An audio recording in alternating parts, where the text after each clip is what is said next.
Төрт ёсны түүхэн уламжлалын танхим. Энэхүү танхимд 13 дугаар зууны үеийн археологийн олдворууд Чингис хааны цэргийн зэр зэвсэг, дайн байлдааны журам, өртөө харуулын тэмдэглэгээ.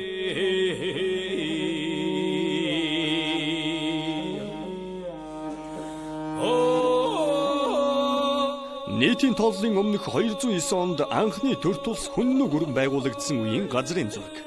Монголын хосгүй үнэт дурсгалд бүртгэгдсэн 13-аас 17 дугаар зууны үеийн хаад хаттын зоос, эзэн Чингис хааны байгуулсан их Монгол улс, түүний залгамж холоо Хөвлөе хааны үеийн Монголын эзэнт гүрний үед холбогдох ховор нандин хосгүй үзмрүүдийг дэлгэн харуулсан юм.